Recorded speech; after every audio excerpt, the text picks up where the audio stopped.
hoje, pessoal, temos uma abordagem um bocado diferente. Porquê? Porque vamos experimentar, partilhar o ecrã convosco para mostrar algumas coisas, ok? Vamos em conjunto construir um whiteboard. Nós hoje vamos falar sobre departamentalizar um negócio, a entrega de um serviço ou um produto, a importância que isso tem e como fazê-lo. Para quem está a ouvir em áudio, não se preocupem porque isto vai ser 100% perceptível na mesma. Se por acaso sentirem que estão a perder alguma coisa, desliguem isto e vão para o YouTube agora. Portanto, sem mais demoras, Públio, Bora. do que é que vamos falar hoje?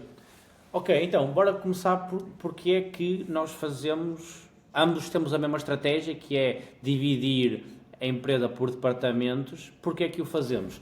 Então, eu arranquei por fazer isso, Pedro, porque percebi que eu não estava a entender o que é que realmente estava a passar dentro do meu negócio. Eu entendi rapidamente que não podia ser medicina geral, tinha que ser medicina local.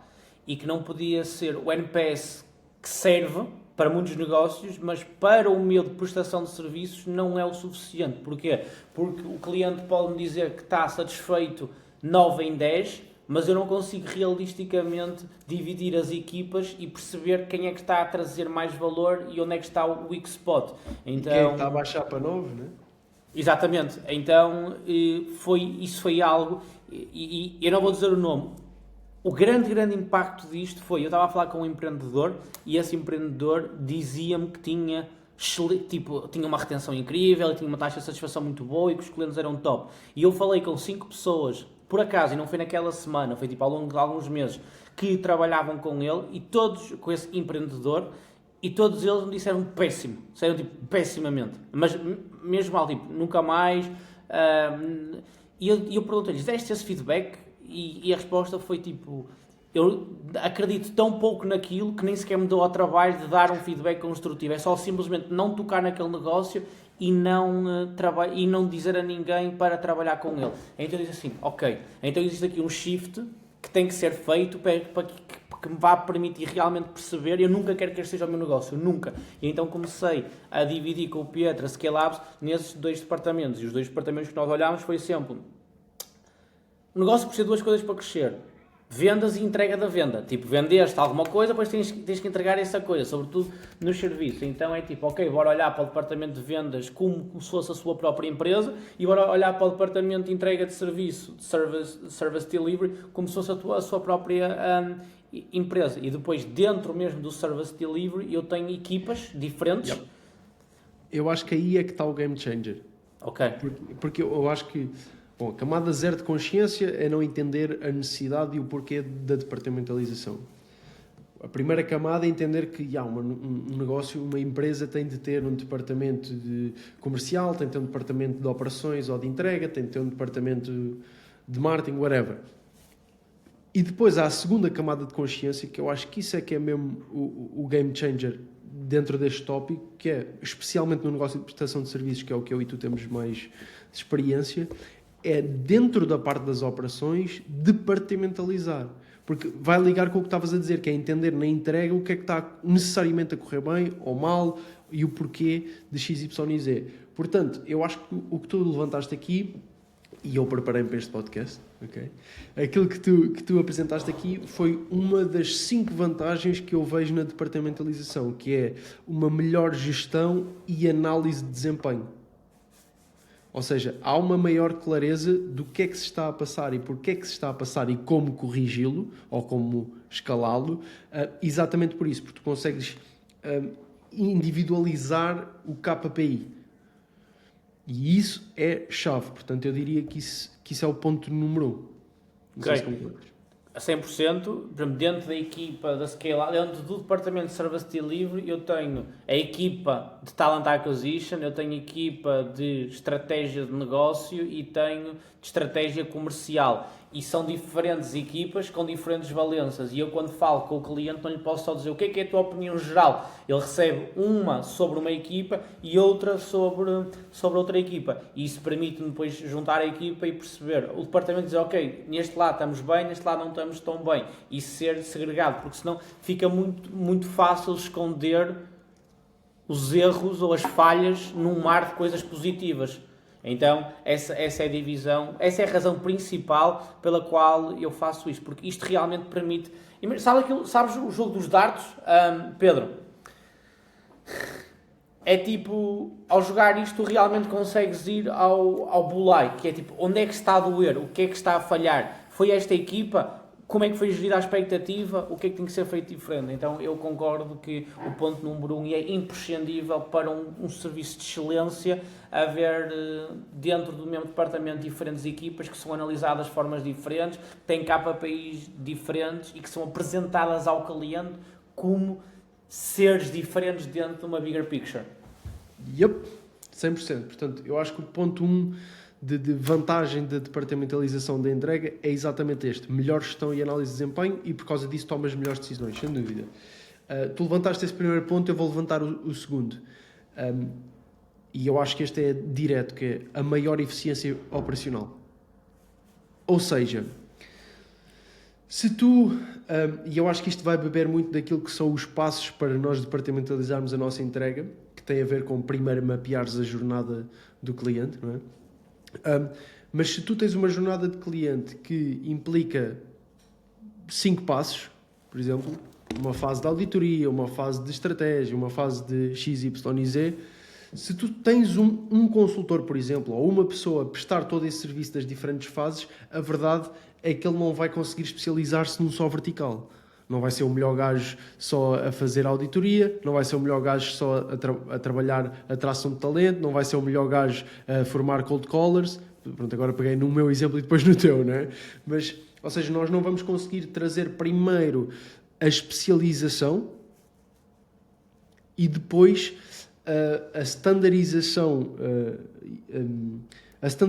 crescente daquilo que é suposto fazer quando tem de ser feito. Yeah. Ok, eu aí tão bem pensado que é o caminho mais certo para o sucesso para mim é a excelência e o caminho mais certo para a excelência é o volume de uma ação com feedback constante. Então é fazer receber feedback, fazer receber feedback, fazer receber feedback. E se tu disseres à pessoa, é a mesma coisa que o Mr. Ford, quando ele montou o sistema de montar os carros de alguma maneira. É tipo, uma pessoa vai fazer uma tarefa todos os dias com muito volume, muita aprendizagem e só assim é que tu consegues entregar o carro ideal. Porquê? Porque a aprendizagem vem com os erros e com o volume. E se tu estiveres a fazer 50 mil coisas ao mesmo tempo, nem consegues perceber exatamente onde é que estás a falhar, tipo, não consegues saber qual é que é o ponto que estás a falhar e não consegues aplicar o volume suficiente nessa questão específica para melhorar. E trazendo à minha equipa, por exemplo, na equipa de serviço, eu tenho 3 equipas diferentes, com pessoas a gerir essas equipas diferentes e depois uma pessoa a gerir as 3 equipas, a dar a supervision de tudo. Porque é tanto detail, sobretudo quando nós somos service orientated. Product orientation é diferente, porque é tipo, ok, estás a comprar os óculos são shipped to you, that's it. No service há tanta gestão de expectativa, entender o outro lado, afinar o parafuso aqui, afinar o parafuso ali, limar comunicações, que se disseres a uma pessoa que vai fazer tudo, ela não vai fazer absolutamente nada de bem. E porquê que as empresas o fazem, Pedro? Isto custa-me, isto dói-me. Porque as empresas acham que isso é poupar dinheiro. Acham que, o quê? Vou 3 pessoas para 3 tarefas, vou meter uma pessoa para as 3, sem perceber que essas pessoas nunca vão ser boas o suficiente e o opportunity cost delas é altíssima. Então estão a meter dinheiro para o lixo. Quando acham que estão a poupar é quando mais estão a perder dinheiro.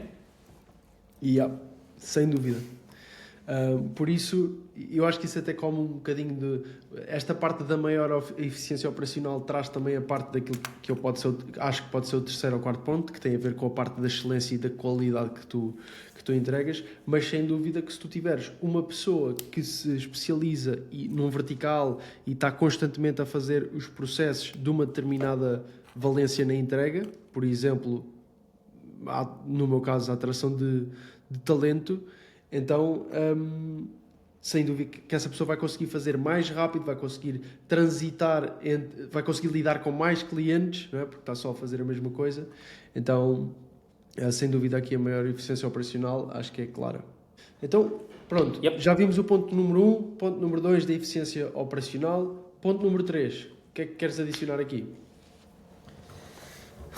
Então, ponto número 3, vantagens da departamentalização. Eu diria que é a única maneira da excelência. Tipo, não sei se tu consideras isso como uma vantagem ou não, mas eu acho que é a única maneira de ser excelente é isto.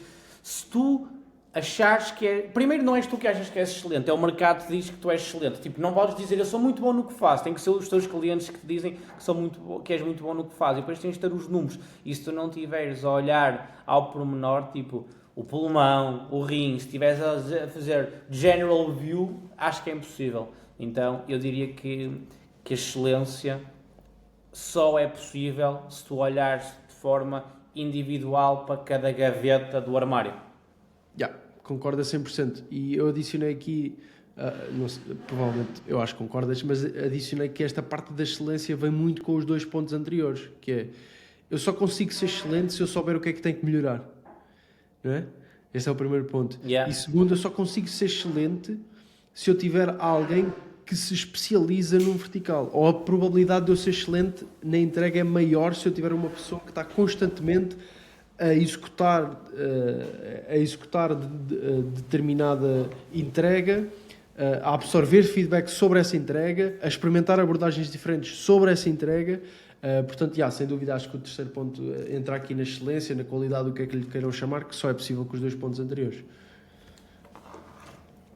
Ok. E porquê que achas que muitos empreendedores não fazem esta análise? Eu acho que custa muito ter que rever a verdade, porque nós olhamos para o negócio como o nosso baby e nós iludimos com muita facilidade. Somos bué sentimentais e tipo, o meu negócio é perfeito. E nós...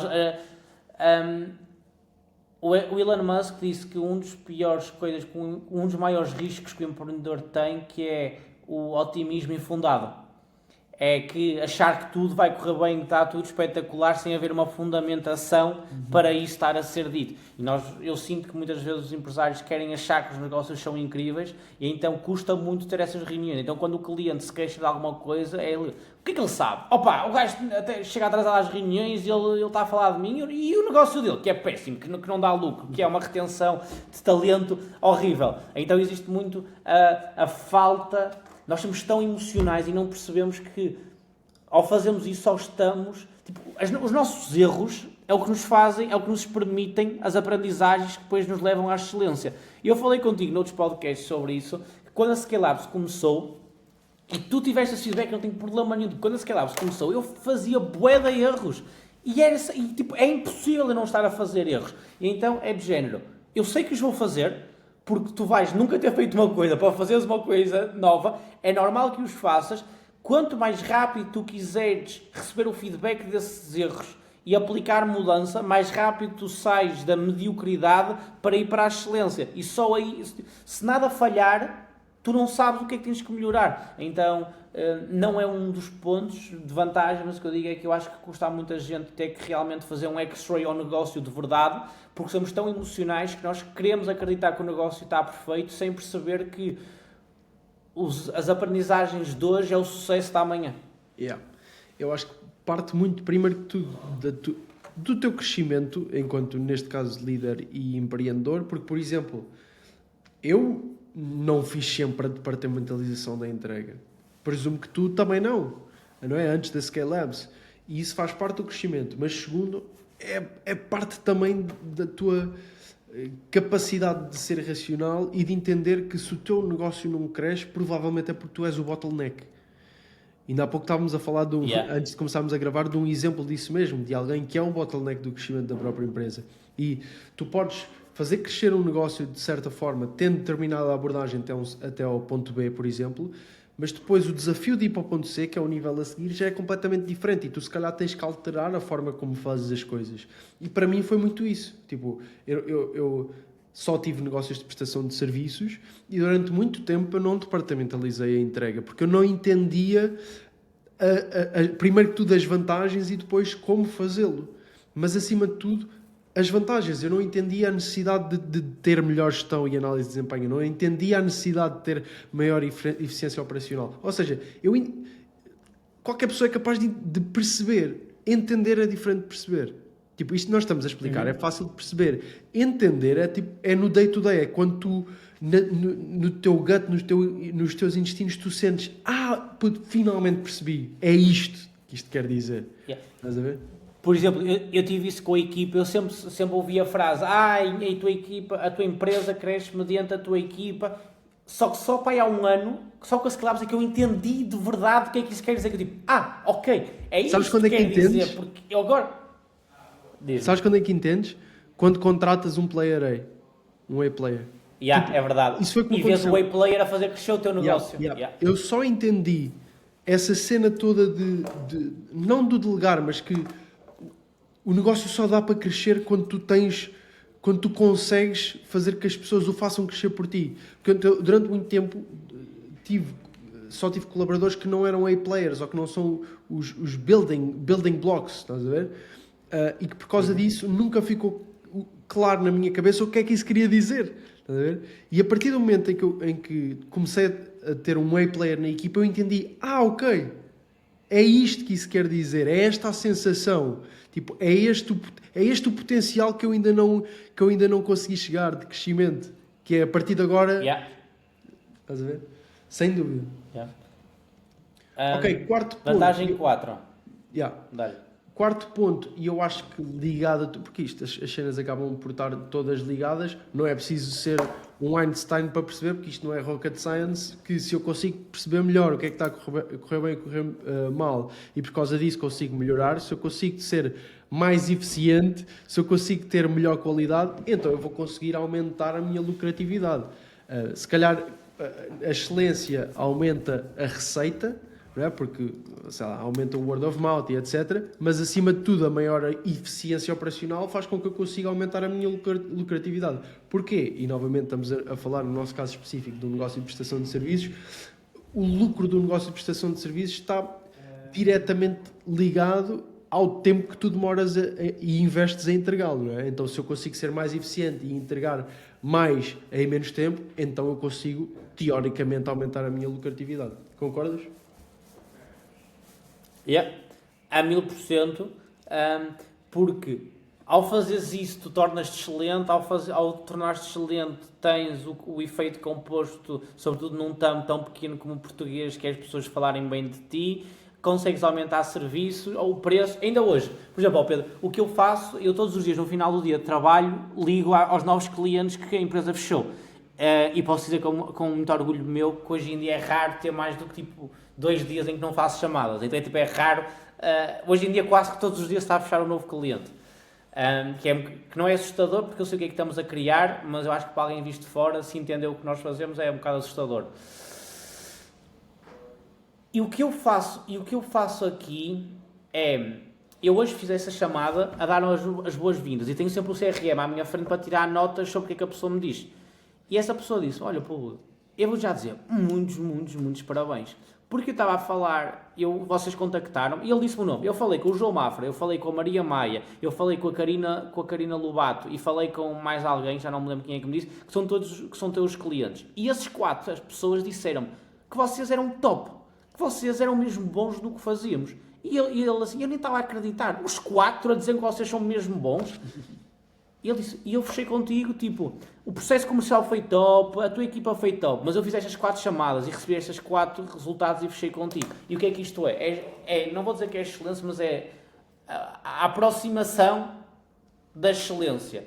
E no veículo português é o que te permite a lucratividade, é essa excelência, porque eu posso ser muito bom na aquisição do cliente. Se eu não conseguir servir bem, sobretudo no mercado português, o word of mouth, acho que é mais rápido. Não dá. Então,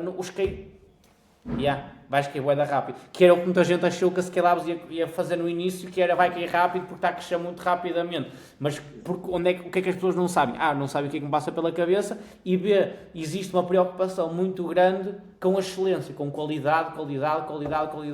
Último exemplo que eu vou dar aqui, que é, olha o teu caso, Pedro, nós trabalhamos em conjunto, a Join trabalha com a Scalabs, depois nós também adquirimos os vossos serviços e o feedback que recebi do meu CEO, by the way, foi top. Aliás, tivemos um debriefing a semana passada, e a qualidade da entrega e da prestação do serviço permite-nos haver um segundo contrato em que vamos trabalhar durante mais outros X meses.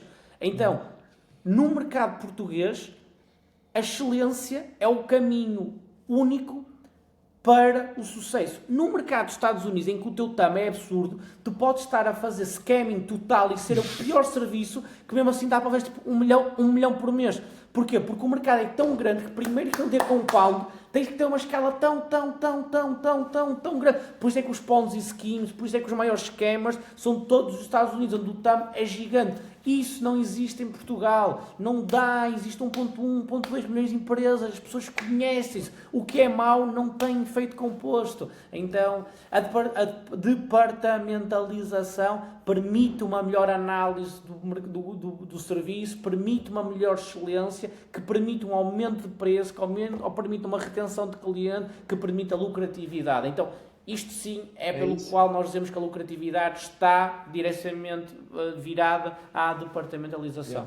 É que tocaste aí num ponto bem importante, que é, por ser excelente, podes cobrar mais. Que é a forma mais fácil de fazer crescer um negócio. Né? Claro! Então Claro, é só cobrares o dobro. E tem aqui outra coisa, que tu falaste também, por exemplo, do nosso caso, né? Do aumento do LTV, de termos renovado. E renovámos por causa da excelência, não é? Mesmo que tu não tivesses a parte da eficiência operacional a afetar o lucro, ou seja, mesmo tirando como benefício da departamentalização a eficiência operacional, ou seja, não ias aumentar o lucro por aí, há aqui outra forma que o lucro é aumentado por causa desta cena da departamentalização, que é, se tu és excelente, eu vou renovar, vou aumentar o meu LTV, e tu nessa renovação, mesmo que não aumentes a eficiência operacional, tu não tiveste custo de aquisição. Então só aí esse novo ciclo já vai ter... E mais do que isso. Ok, existem 5 maneiras de aumentares o teu LTV. Cross-sell, upsell, aumentar o preço, baixar o CAC e diminuir o teu churn rate. Eu, ao renovar, não tenho que gastar mais dinheiro. Para além disso, estou a aumentar a minha lucratividade. Porquê? Porque a fase inicial de uma parceria é onde se gasta maior número de horas. Porque é para entender o que é que o outro lado tem. É o maior número de horas que a minha equipa tem que se reunir no back-office para entender as tuas necessidades. Então, ao não ter que ter essas reuniões, já estou a poupar 20 horas de trabalho off-meetings que são alocadas a new business. Então, para além de não haver o custo de aquisição, não existe o custo do entender, não sei como é que dizem, mas tipo, o custo do onboarding do cliente, de entender as necessidades do outro lado, que requer sempre uma energia muito, muito, muito grande, porque eu já medi pelo menos dentro do meu negócio. Aliás, é o momento da prestação de serviço que implica mais manpower e horas, que é tipo o entender o negócio, o entender a dificuldade e entender o caminho. É o que demora mais tempo, porque depois encontras a velocidade de cruzeiro, entre aspas, não é? E é muito mais orgânico, sem dúvida. Boa reflexão. Eu adicionaria um quinto ponto e fechava aqui, a não ser que tu tenhas mais, que é a escalabilidade. Porque tu consegues replicar mais em escala, mantendo a qualidade. Não sei se concordas. Ok. Top. Ok, Pedro. Tem duas coisas nessa. Concordo, mas acho que ainda existe outra que está nessa escalabilidade, que é diminuis o time to value. Então, tu ao trabalhares por equipe... Sim, 100%. Dá-lhe. Ok. Então, na escalabilidade, porquê a escalabilidade? Escalabilidade porque tu estás a montar micropeças do Lego que depois se juntam no Lego todo. E é muito mais fácil saber aonde adicionar pequenas peças do que saber na forma geral que temos que crescer o negócio. Então, é mais escalável e é vendável. É muito mais vendável, porque tu sabes exatamente como orquestrar as peças, que novas pessoas é que tens que trazer, quantas novas pessoas precisas para aumentar a produtividade. Então, eu acho que a melhor maneira é mesmo que é dizer, olha, eu quero fazer crescer, eu tenho uma estrutura de Lego, e em vez de dizer eu quero fazer crescer o meu Lego, é dizer, no quadrante 1 do Lego tens que adicionar mais 20 peças para a base ficar maior, para depois no quadrante 3 conseguires aumentar Y. Então é preciso, permite essa escalabilidade e permite a venda do negócio. Porquê? Porque tu sabes exatamente onde é que és necessário e onde é que não és necessário. E diminuir o time to value, que eu adoro. Diminuir o time to value, agora que eu estou a pensar, foi das primeiras razões pela qual e eu comecei a usar a departamentalização. E foi a primeira coisa que tu me disseste quando tu reparaste que eu estava a usar isto. Yeah. Imagina, e continua o teu raciocínio, mas eu só quero dizer isto, que eu nem acredito que me estava a esquecer do time to value, porque o reduzir o time to value foi o porquê de eu departamentalizar, foi tipo o kick-off, foi tipo a partir de eu tomar a decisão, eu tenho que reduzir o time to value, foi a partir desse momento em que começou em curso a operação de departamentalização da operação. Nem acredito que me estava a esquecer disso, mas continua. Vai. O time to value, então o que é que isso quer dizer? Quando tu estás a começar uma nova parceria, eu acho que há dois momentos chaves. O primeiro momento são os primeiros 24 e 48 horas em que a pessoa dá o verbal agreement e o onboarding tem que estar tipo airtight, desde que a pessoa recebe o VA, como é que o onboarding é feito, como é que a gestão de expectativas é feito. E a seguir a isto, tu queres o mais rápido possível agregar valor à pessoa, porque a pessoa está acabada de adjudicar um serviço, tu não queres esperar 30, 60, 70 dias. Então, o que eu faço com a Scalabs, dentro da minha equipa, já nem sou eu, é a minha equipa que faz, nós definimos o que é que são o value metrics, que é tipo, o que é que nós queremos, time to value, nós medimos o time to value, então é tipo, o que é que são value, e definimos tipo, o cliente ter isto montado, ter a prospecção, ter uma primeira lead, fechar, o que seja, e temos tipo 6, e dizemos, ok, nós nos primeiros 20 a 30 dias precisamos que o cliente veja já um added value, já, tem que ser tipo, injetado logo ali, value to the bones, para que a pessoa diga, ok, bué da bom. E nós trabalhamos muito nisso. E a melhor maneira é poderes trazer múltiplas equipas a trabalhar em simultâneo, que é o que nós fazemos, e como são equipas diferentes, podes-se reunir na segunda-feira com o nosso consultor estratégico, em que estamos a olhar para a tua oferta, e na quarta-feira com o consultor comercial para olhar para o aumento de prospecção ativa. E é tipo, numa semana recebeste mega value em doses separadas, e é tipo, uou, isto é bué da bom. E então a tua percepção de que estás a ter money bucks for, tipo, que está a valer a pena o que estás a gastar é muito, muito alta. Sem dúvida. Agora, isso também tem que ser bem gerido para não, tipo, assoberbares o cliente do lado lá, tens que entender a capacidade de implementação que eles têm, mas isso é um insight game changer.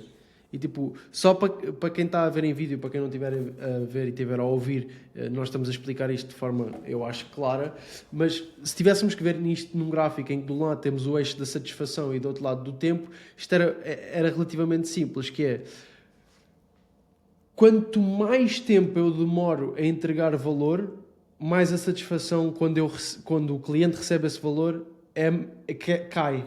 Ou seja, quanto mais tempo eu demoro, menor a satisfação, a mesma entrega proporciona ao lado de lá.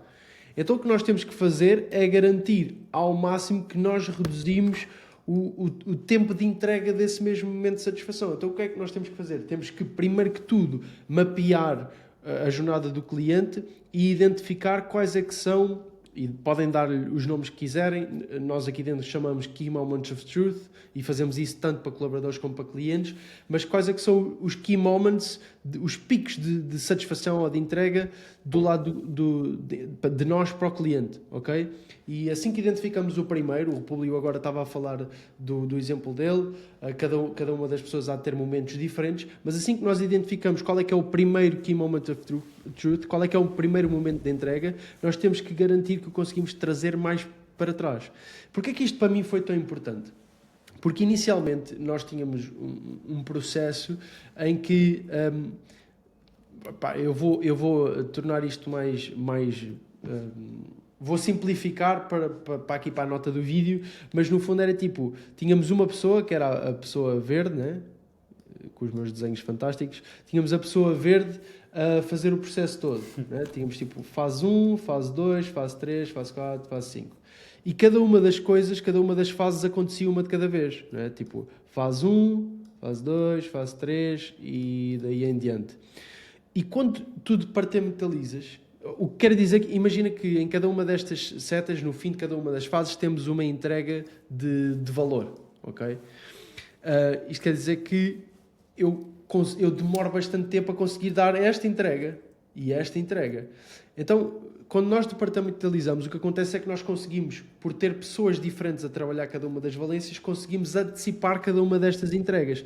Então, se calhar, a partir de agora, na timeline, temos a pessoa verde a trabalhar a sua timeline, a sua entrega, a pessoa laranja começa neste momento a trabalhar a sua entrega, a pessoa roxa neste momento, o que quer dizer que eu vou conseguir ter uma entrega aqui, outra aqui, portanto vão-se começar a sobrepor. Então nós conseguimos, em vez de demorar, vamos traduzir isto em meses, 5 meses a entregar a quinta entrega, nós vamos demorar 3 meses.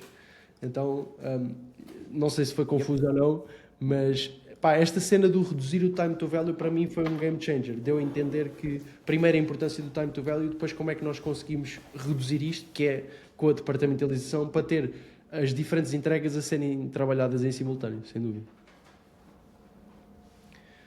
Ok. O obstáculo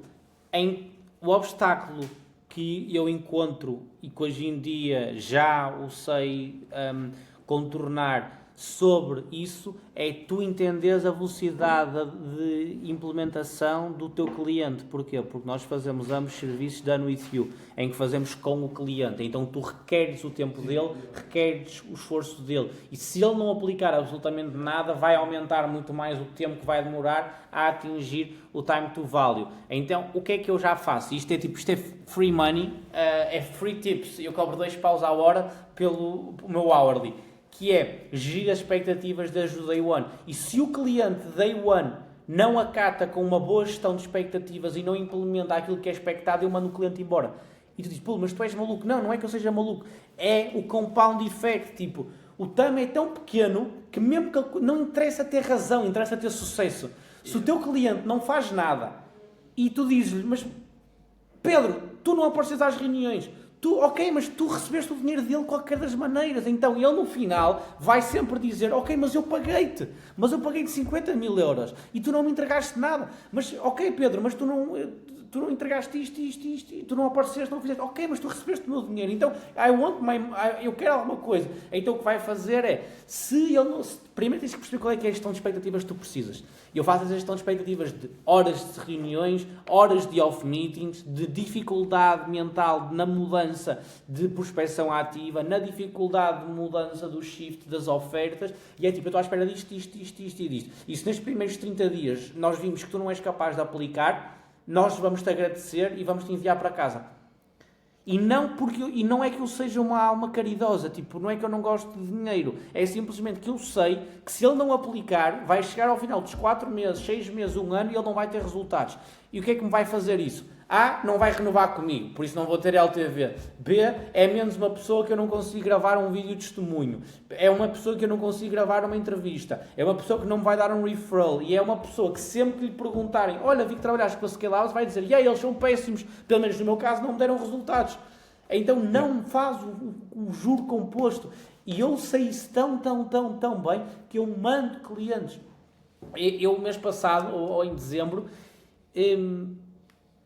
eu raramente vou às reuniões hoje de onboarding, porque a nossa assistente diz é uma máquina, faz isso, mas a equipa alertou-me. E eu, na primeira semana, enviei para trás um cliente de 30 e qualquer coisa mil euros logo no nosso primeiro contrato. Porquê? Porque as expectativas não estavam alinhadas. Ele disse-me desde o day one, nós dissemos, eu preciso disto de ti. E ele disse-me, ok, eu não vou fazer metade disso. E quero que a outra metade seja feita de outra maneira, que é a maneira como o cliente queria. E eu disse, top, essa não é a minha metodologia de trabalho, eu não posso aceitar o teu dinheiro e permitir que as coisas sejam feitas como tu queres, porque eu tenho a minha metodologia para isto apresentar resultados. E então é isso, tipo, é acreditar, é perceber o TAM. Yeah. Aí eu discordo só de uma coisa. Eu acho que existe efeito compound, mas é negative compound. E aqui estamos, ou seja, boca a boca negativa, etc. Mas tem aqui outra layer que é o efeito negativo e de compounding negativo que isso pode ter na tua equipa. Porque se a tua equipa estiver a trabalhar com um cliente que não está envolvido, que não cumpre o que tem que fazer e que não tem resultados, a tua própria equipa vai desmotivar de trabalhar com esse cliente, vai poluir, entre aspas, o resto das equipas dentro da tua organização. Sim, vai desacreditar. Isso também é vai perigo. desacreditar no que está a fazer. Mas deixa-me fazer-te uma pergunta, que é... Diz. Porque isso é tão válido, Pedro, tipo, isso é tão importante. Por exemplo, o que eu faço é, eu tenho um canal, acho que já partilho isto no Slack, que se chama Client Wins, em que eu partilho tipo tudo. Por exemplo, tu no outro dia mandaste uma mensagem no WhatsApp, bué positiva, de um achievement grande. O que é que eu fiz? Peguei, fiz screenshot e meti num canal com a minha equipa. Para quê? Para a equipa saber, tipo, eu quero que eles tomem banho de provas da nossa qualidade, Pedro. Eu quero lhes dar banho. Eu quero dizer, mais um podcast com o João Mafra, mais um podcast com o Pedro, mais um podcast com o Carlos da Sigma Code, mais um podcast com a Kátia. E eles dizem, porra, público, quantos podcasts? E eu, os suficientes até tu estás a vomitar. Os suficientes até, tipo, tu acreditares e tu sabes de A mais B que, tipo, quando tu não estás a trabalhar e tu estás na tua família, alguém te diz, eu quero que este seja um negócio, tu dizes, uou, para tudo. Tem que ser com a Scale-Up. Nós somos muito bons. Então, isso é uma grande foco meu, que é dar bem à minha equipa das nossas provas. Por isso é que eu faço os eventos em que trago a minha equipa, para a minha equipa falar presencialmente com os clientes. Pronto, isso tudo. A minha pergunta só nesse sentido é... Mas tu ias dizer, o que é que tu não concordas? Não, eu disse que o que não concordava a 100% é que eu não acho que não exista compound, eu acho que ele existe, só que é negative compound. Sim, é o negativo. Depois era uma pergunta para ti. Sim, concordo contigo a 100%. Nessa situação em que tu, imagina, o cliente fica envolvido na tua solução, depois diz-te que quer fazer as cenas de forma X e tu dizes, assim não quer e devolves o dinheiro. Como é que tu geres essa situação do lado desse cliente que também pode gerar negative word of mouth relativamente às Scale-Labs, etc? Foi top. Excelente pergunta. Pedro, vou dar 2 exemplos. Lembras-te deste cliente que eu falei, que liguei recentemente e que me disse que tinha falado com 4 clientes meus e que tipo, todos falaram bem de nós e por isso é que este foi o último de facto para fechar connosco?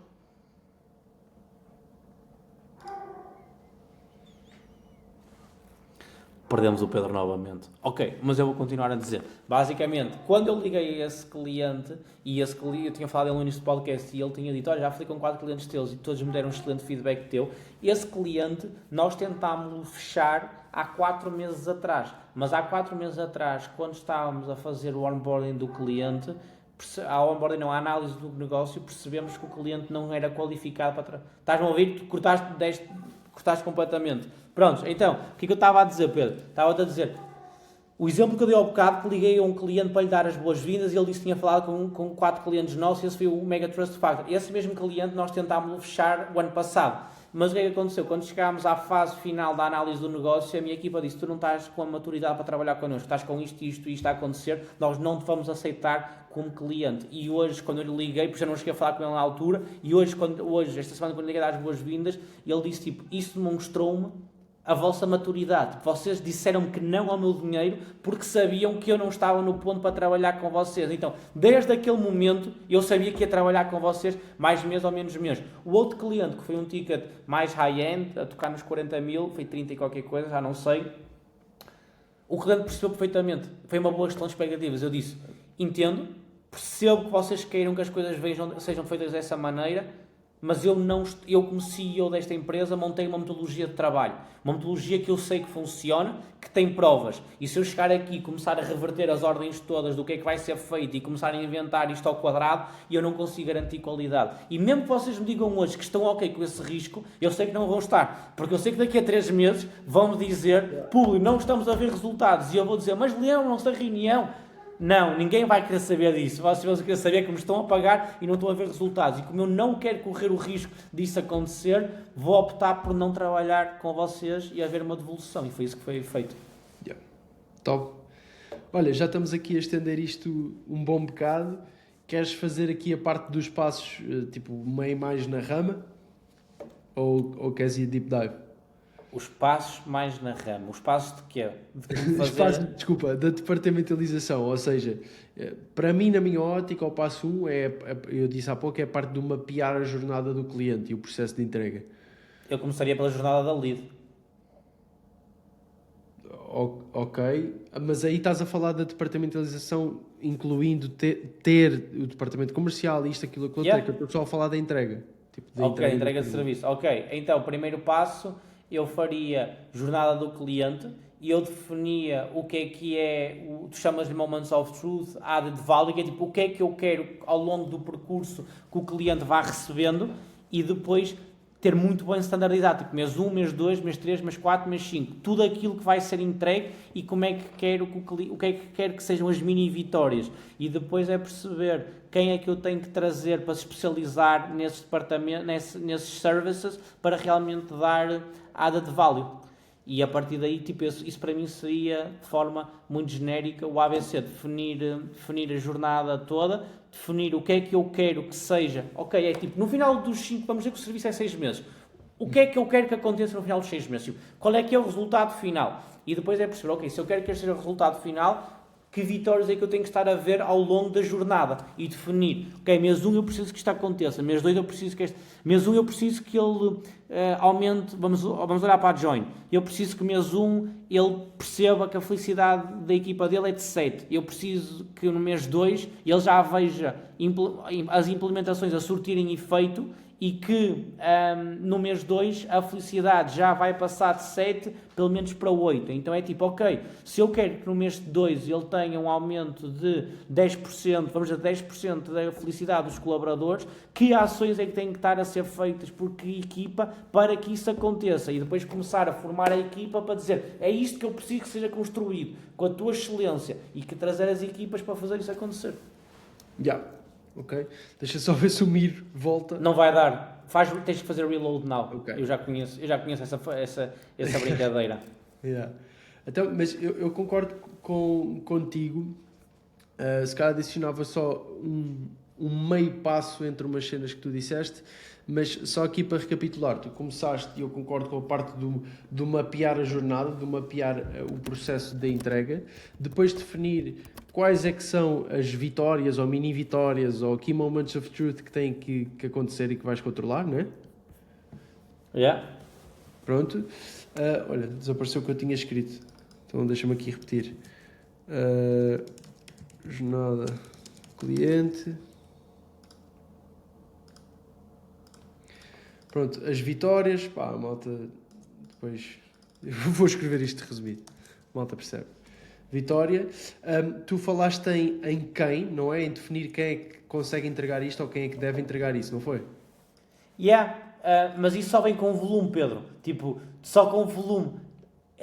Tu nunca vais conseguir descobrir o que é que a tua equipa vai fazer, a não ser que tenhas a maturidade, já teres feito isto anteriormente, ou estejas a fazer algo que já está tão standardizado no mercado, e mesmo assim as pessoas não vão querer partilhar, mas tu vais ter que perceber que é tipo, ok, eu quero que isto aconteça no final dos 6 meses, ou neste mês, que pessoas é que eu precisaria, que ações é que eu ia necessitar, e depois trazer pessoas altamente especializadas.